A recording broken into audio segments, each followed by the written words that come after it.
कालपासून तुम्ही पाहत असाल तर कुठेही आरडाओरडा न करता शांतपणे काय घडलं, कसं घडलं आणि ते टाळता येऊ शकलं असतं का, ह्या संदर्भातलं तज्ज्ञ मंडळींच्या बरोबर आपण विश्लेषण करतोय. मला आनंद आहे या दुःखाच्या प्रसंगामध्ये सुद्धा ज्या जबाबदारीने आम्ही ह्या गोष्टी करतोय त्यात लोकांना पटतं आहे की ही खरी पत्रकारिता आहे. त्यामुळं मी जर तुम्हाला असं म्हणालो की इतर कुणाला नाही, ना राज्याच्या मुख्यमंत्र्यांना, ना देशाच्या पंतप्रधानांना, ना सिव्हिल एव्हिएशन मिनिस्टरला, तर देशाच्या संसदेला माहिती आहे. कोणाला? देशाच्या संसदेला माहिती आहे, तेही महिनाभरापूर्वी, की अशा पद्धतीचा जो बारामतीमध्ये अपघात झाला तो अपघात होऊ शकतो.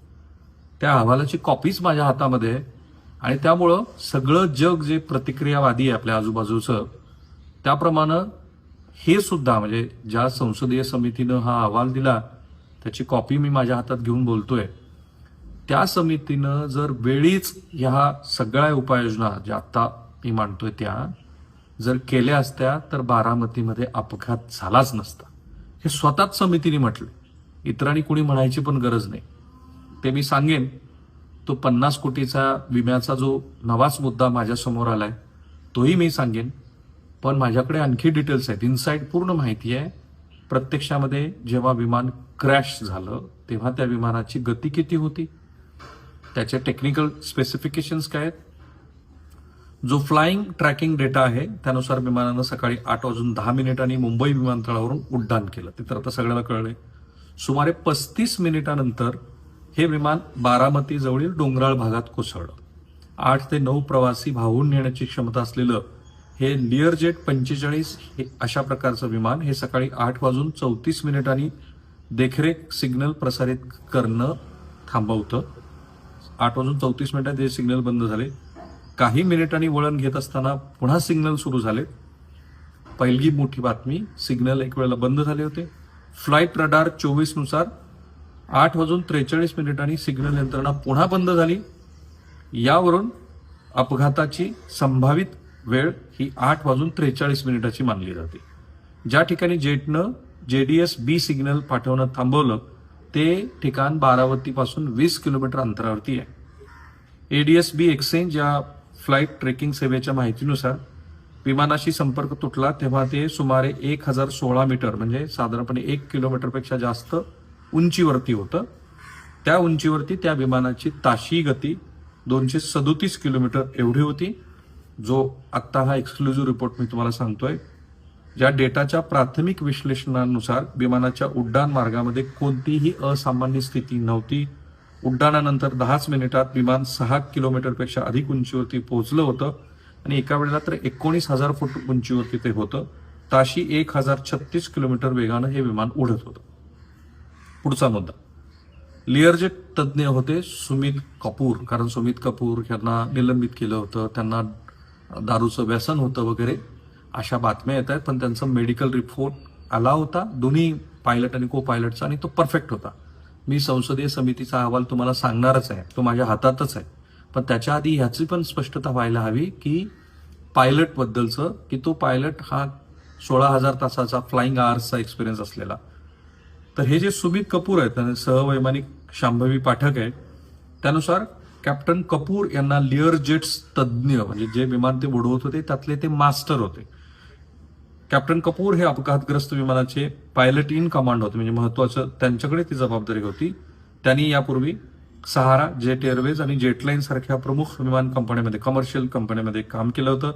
व्यावसायिक जेट्स, विशेषतः लिअर जेट्स उडवण्यातलं ते तज्ज्ञ होते.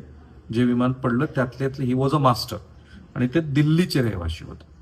शांभवी पाठक बद्दल पण खूप साऱ्या चर्चा आहेत की तिला फ्लाइंग एक्सपिरियन्स कमी होता वगैरे. तर शांभवी पाठक हिने एअरफोर्स बालभारती स्कूलमधून 2016 ते 18 शिक्षण पूर्ण केलं होतं. त्यानंतर न्यूझीलंडमधल्या इंटरनॅशनल कमर्शियल पायलट अकॅडमीमधून वैमानिकाचं प्रशिक्षण घेतलं होतं. शांभवीनं मुंबई विद्यापीठामधून एरोनॉटिक्स, एव्हिएशन आणि एरोस्पेस सायन्स विभाग विषयात BSc केली होती.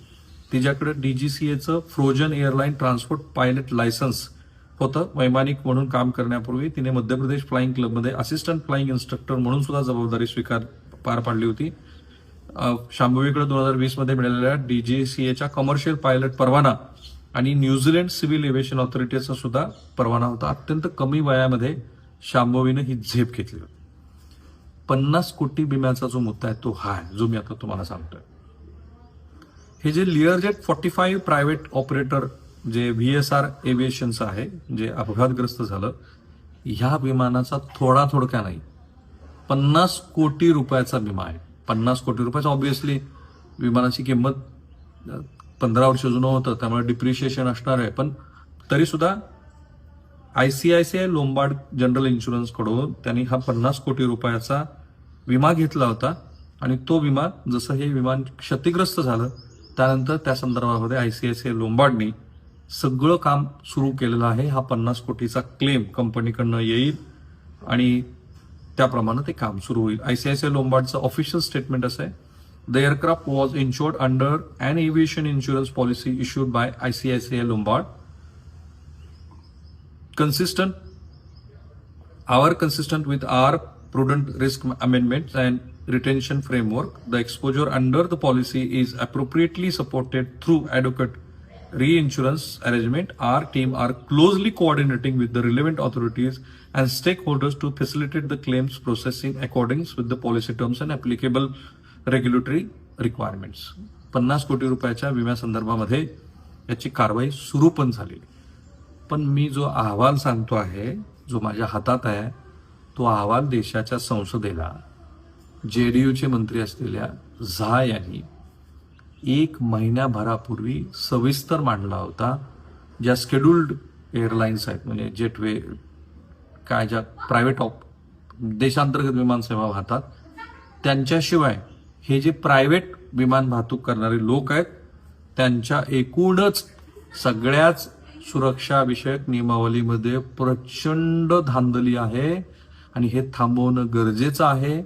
हे महिनाभरापूर्वीच देशाच्या संसदेला सांगितलंय. ते कोणी तर संसदीय स्थायी समितीचा हा अहवाल आहे जो भारतातल्या खासगी चार्टर विमानांच्या म्हणजे नॉन शेड्युल्ड चार्टर ऑपरेटरच्या सुरक्षेसंदर्भातल्या कमतरतेवरती गंभीर चिंता व्यक्त करतोय. हा अहवाल जानेवारीमध्येच गेल्या महिन्यातच सबमिट झाला होता डिसेंबरमध्ये. केव्हा?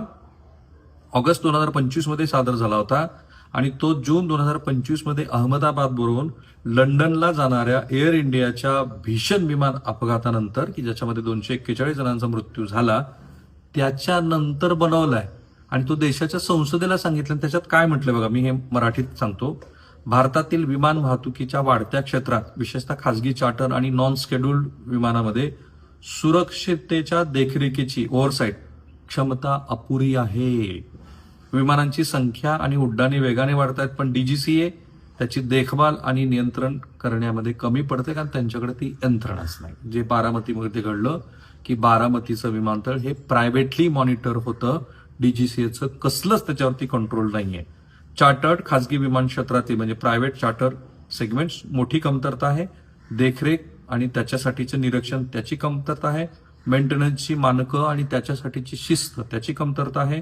ऑपरेशनल कंट्रोल, फ्लाइंग प्लॅनिंग, हवामान मूल्यमापन, वेदर असेसमेंट त्याचं पालन अत्यंत शिथिल होतं. 8वा बारामतीमध्ये आता जे सांगितलं जात आहे की धोकं झालं वगैरे वगैरे हे ऑलरेडी या रिपोर्टमध्ये म्हटलंय. ऑगस्टमध्ये अहवाल आलाय आणि ऑगस्टमध्ये आलेल्या अहवालात आत्ता आपण जानेवारीत बोलतोय. हा मोठा अपघात होईपर्यंत लहान ऑपरेटर्स करत सुरक्षितेच्या प्रगत प्रणाली जसं की सेफ्टी मॅनेजमेंट सिस्टम SMS आणि लेअर्ड डिसिजन मेकिंग सुविधा नाहीत. समितीनं DGCAला चार्टर क्षेत्रात सरप्राईज इन्स्पेक्शन करा, त्याचं कठोर ऑडिट करा आणि अधिक सक्रिय नियंत्रण वाढवा असं सांगितलं आहे. एअर ट्रॅफिक कंट्रोल आणि कंट्रोलर्सच्या क्षमतेबद्दल चिंता व्यक्त केली आहे. 8वा आत्ता बारामतीमध्ये जे घडलं एअर ट्रॅफिक कंट्रोलमध्ये फटीग, थकवा येणं, खराब हवामान, पीक आवर्समध्ये वर्कलोड वाढणं यामुळे मानवी चूक, ह्युमन एररचा धोका. 16,000 फ्लाइंग आवर्सचा जरी तुमच्याकडे अनुभव असला तरी ह्या गोष्टी या खासगी प्रायव्हेट ऑपरेटरच्या बद्दल होऊ शकतात असं ह्या समितीने म्हटलंय. समितीनं म्हटलं की ATC हे विमान सुरक्षितेचा कणा बॅकबोन आहे पण त्याची वाढ आणि आधुनिकीकरण विमान वाहतुकीच्या वाढीशी जोडत नाही. वाढते विमान फ्लाईट सर्व्हिसेस, खासगी ऑपरेटरची संख्या, त्या संदर्भामध्ये खाजगी सेवा घेण्याची वाढत असलेली वृत्ती, या सगळ्याचा जर नीट विचार केला तर हे जर नीटपणे पाहिलं गेलं नाही तर मोठ्या प्रमाणामध्ये विमान अपघात होऊ शकतात. हे देशाच्या संसदेला ऑगस्ट 2025 मध्येच सांगण्यात आलेलं आहे. त्याच्यावरती काहीही झालेलं नाही. जर ते झालं असतं तर श्री अजित पवार यांच्या संदर्भातला हा जो दुर्दैवी प्रसंग महाराष्ट्र बघतोय तो घडला नसता. थांबूया आपण इथे.